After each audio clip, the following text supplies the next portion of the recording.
ये इथं. तू झोपतेस कशी ग? घरात नाही एक माणूस बेपत्ता आहे, त्याच्याबरोबर नुकतं जन्माला आलेलं एक पोर आहे आणि तू बिनघोर झोपली या. आमचा इथं डोळ्याला डोळा नाही, काय सुधरणा झालं या, आणि तू झोपून राहिली वय. आजी सॉरी, चुकलं माझं. तुम्हाला काय हवं एवढ्या रात्री मला सांगता का? मला भाकरीचं पीठ आणून दे. भाकरी आता एवढ्या रात्री कशाला भाकरी करायचंय? मला या घराची दृष्ट काढायची आहे. कुणाची दृष्ट लागली या घराला कुणाच ठाऊक. लवकर आण ग बाय.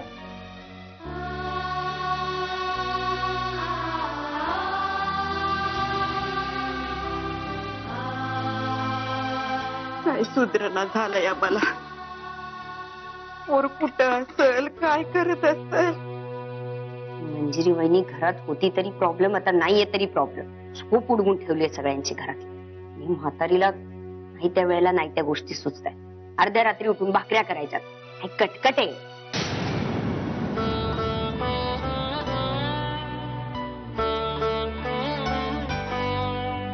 पोरगी कुठं असेल, काय करत असेल कुणाच ठाऊक.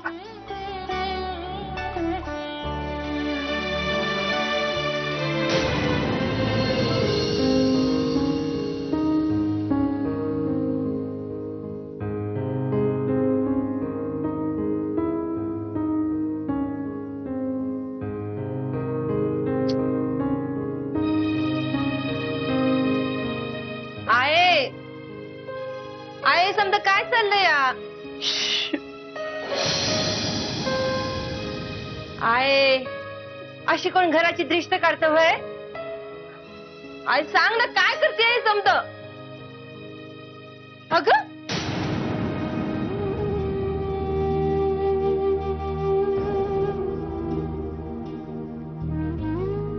सांगशील ना आता तरी काय समजा चाललंय ते? घराची भाकर तुकड्यानं दृष्ट काढतीय. आहे अशी कोण घराची दृष्ट काढतं का कधी? होय, भरलेला लोटा आणि भाकर यानं घराची दृष्ट काढली नव. ते बाहेर गेलेला माणूस पटकन घरला येतय बघ. आहे नग ना रडूस. माझी मंजिरी आणि तिचं बाळ कसं असेल ग? कुठे असेल? मला काही सुधरणा झालं या बघ. कशी असेल ग माझी पोर? बघ तुझं प्रेम आहे ना तिच्यावर. अगं तुझं प्रेमच ना या घरात घेऊन ये. आणि तूच म्हणतेस ना व की आपण कुणाचं वाईट केलं नाही तर देव बी आपलं वाईट करत नाही म्हणून. मग आपलं कसं वाईट होईल सांग बरं. बरोबर आहे तू, बरोबर. माझ्या मंजिरीनं कुणाचं बी वाईट नाही केलं बघ, कुणाचं बी वाईट नाही चिंतलं. नेहमी घरच्यांचा विचार करत आली, घराबद्दलच विचार करत आली. आहे नको ग त्रास करून घेऊस, नको रडूस. आता शांत राहा, येईल ती. माझी खात्री आहे माझी मंजिरी येणार का? माझी म्हातारीची परीक्षा नाही बघायचं पण देव माझ्या मंजिरीला आणि तिच्या बाळाला घरी घेऊन येणार बघ देव. येणार येईल तुझा देव हाय ना तुझ्या पाठीशी. शांत राहा, समजा व्यवस्थित होईल. शांत राहा.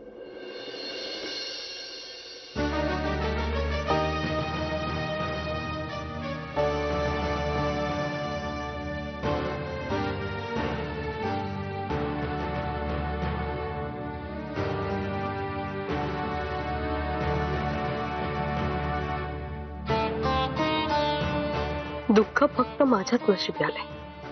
मीच जन्माला येताना हे दुःख मागून आले आणि तेच मिळतंय मला.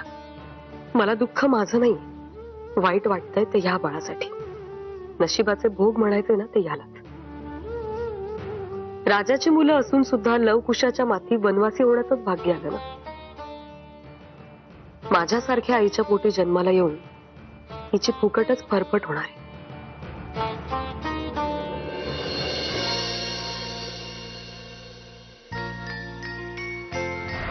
मला काय वाटतं माहितीये, मुलगा झाला तर उत्सव किंवा स्मित, आणि मुलगी झाली तर स्वरा किंवा राधा.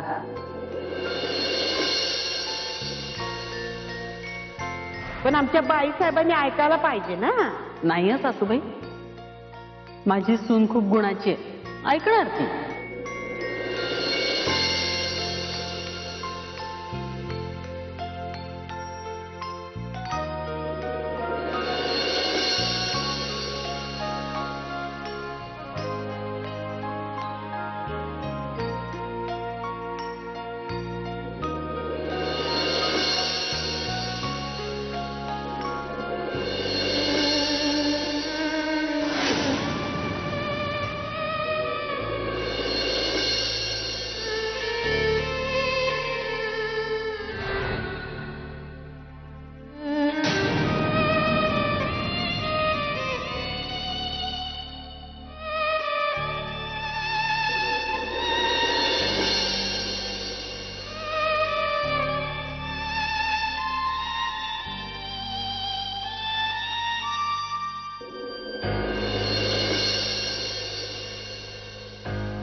मावशी, मावशी बास आता. बास झालं रडणं. शांत हो तू.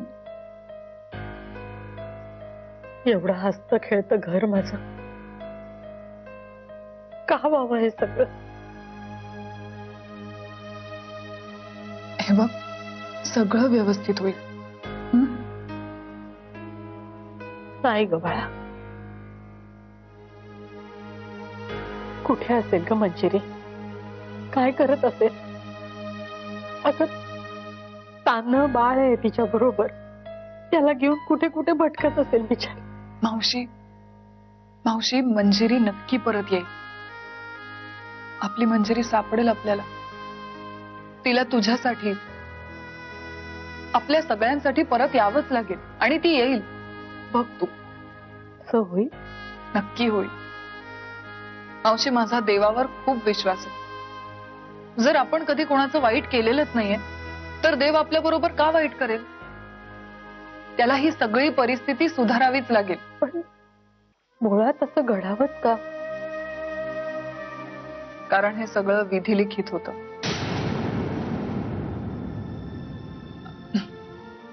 अजून अजून काय दुसरं बोलता येईल ना? आता बघ ना, 3 वर्ष झाली मी या घरात राहते. माणसाचा स्वभाव, सवय ओळखायला कितीसा वेळ लागतो. मला मान्य आहे, मंजिरी सारखी गुणी सालस मुलगी सत्यजित साठी शोधूनही सापडली नसती आपल्याला. पण गेल्या काही काळामध्ये आपल्या मनात सुद्धा तिच्याबद्दल गैरसमज निर्माण झाले होते ना. पण त्या मुलीने ते सगळे गैरसमज दूर करून आपल्या मनात पुन्हा एकदा जागा निर्माण केली. आपली मनं जिंकून घेतली, हो की नाही? आणि आय एम शुअर यावेळी सुद्धा सत्यजितचीच काहीतरी चूक असेल, म्हणून ती बिचारी घर सोडून गेली.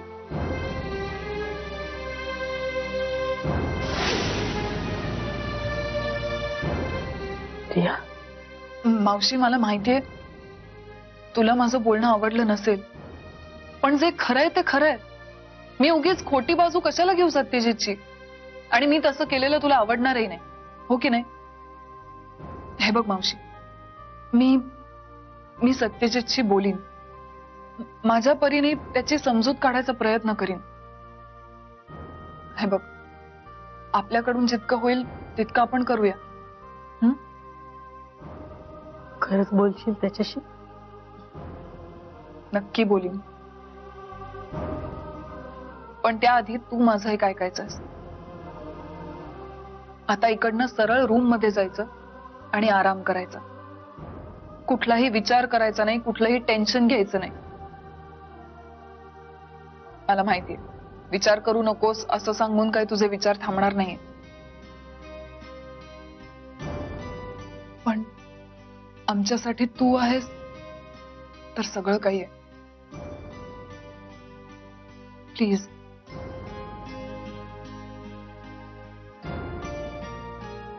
चल उठ, आराम कर.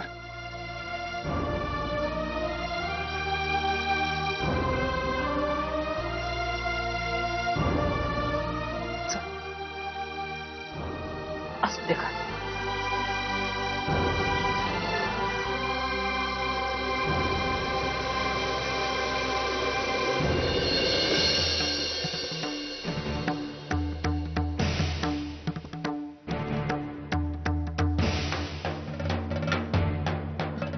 आत्या, मी तुला आत्या.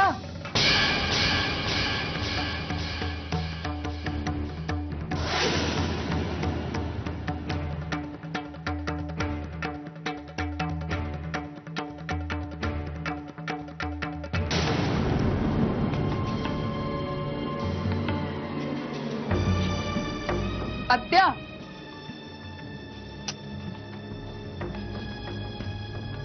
काय झालं? अशी तावातावाने निघून का आलीस तिकडनं? आजकाल नेहमीच वैतागलेली असतेस माझ्यावर. माझी काही चूक झालीये का? नाही ग बाय, चूक तुझ्याकडनं नाही घडली, चूक आमच्याचकडनं घडली.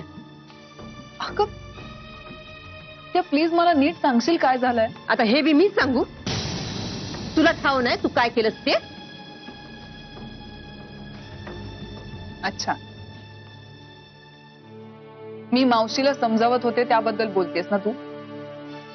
म्हणजे तिची समजूत नको काढायला. आत्या, मी सगळ्यांना सावरून घेते ही माझी चूक आहे का? हे सावरून घेणं झालं? मग काय झालं तूच सांग. प्रत्येकाच्या चुका पदरात घ्यायच्या, प्रत्येकाची गरज पूर्ण करायची, हेच करत आले ना आतापर्यंत. आणि त्यात आपला फायदा साधून घ्यायचा ना? कसला फायदा? त्या एका रात्रीचा फायदा? आत्या, माझं अख्खं आयुष्य तू त्या एका रात्रीशी कंपेअर करणार आहेस का? आणि असं काय ओरबाडून घेतलंय मी कोणाकडनं?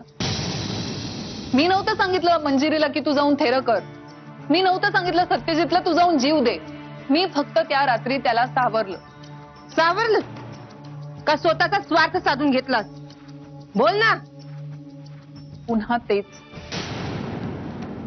आत्या, मला एक गोष्ट सांग, मी जे बोलतेय ते तुला कळत नाहीये का तू कळून घेत नाहीये? तुला काय बोलायचं ते बोल, मला काय बी फरक पडत नाही. तू अशी नव्हतीस आत्या, खूप बदललीस तू. मला कळत नाहीये तू माझ्याशी अशी का वागतेस. फक्त एकदा माझ्या जागी येऊन विचार कर, तुला सगळं कळेल. कळेल की आयुष्यभर मी फक्त ऍडजस्टमेंट करत आले, आणि त्या सुद्धा इतरांसाठी. वय ग वय, तूच लय महान. अगं तुझ्या मोरा आम्ही समजे लहान. तू त्यागाची मूर्ती, बलिदानाची देवी ग तू. तेव्हा चूक तुझी नाही, चूक आमचीच आहे. आत्या, मॅच मूर्ख की इथं बसून इतंड वाद घालते तुझ्याशी. अगं पण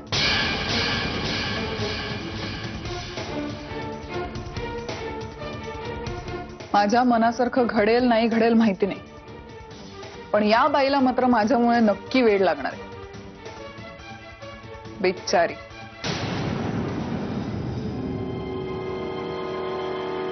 साहेब चिंता नका. हो आहे चिंतनात, पण व्यत्यय आणा तुम्ही नेहमीप्रमाणे. साहेब एक वाईट बातमी अपेक्षित आहे, ते बोला पुढे. ते सत्यजित मुधोळकरची बायको मुलीला घेऊन हॉस्पिटलात पळून गेली. You yourself bad fellow? Is this bad news? This is tremendously good news. त्या कामाला लागा, त्या मुधोळकर त्या बायकोला आणि मुलीला शोधून आणा. साहेब एवढ्या मोठ्या कोल्हापुरात त्यांना कुठे शोधणार मी? अहो माझ्याकडे काय श्वान पथक आहे, सीआयडी मध्ये मी गुन्हे शाखा, गुन्हे अन्वेषण शाखेमध्ये आहे. जा शोधून आणा त्यांना. पुण्याला जा, मुंबईला जा, सिमो लंडन करा. अहो म्हणजे बेळगावला जा, शोधून आणा त्यांना. पण साहेब मालक आहे ना मी जी, मला मनापासून मालक मानता ना तुम्ही, मग मालकाचं ऐकत चला. तुम्ही तांबडे बाबाचं मालक आणि नोकरीविषयक चिंतन वाचलं? त्यात परिशिष्ट 52 मध्ये लिहिलंय नोकरा नोकरापरी राहावे, नोकरा नोकरापरी राहावे, मालकाचे मनपूर्वक ऐकावे, मनपूर्वक ऐकावे, मनपूर्वक ऐकावे, असं 3दा आहे. या जी मालक. हमरे बाबा, एक बात बताओ मैं, सच्ची सच्ची. हमरे बाबा, एक बात बताओ मैं, सच्ची सच्ची. थोड़े ही दिनों में मेरे कब्जे में होगी माँ और बच्ची. सच्ची सच्ची, सच्ची बच्ची. और म्हणजे आई शपथ, I can and I can.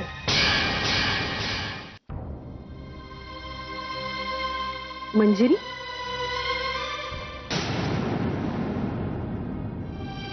I,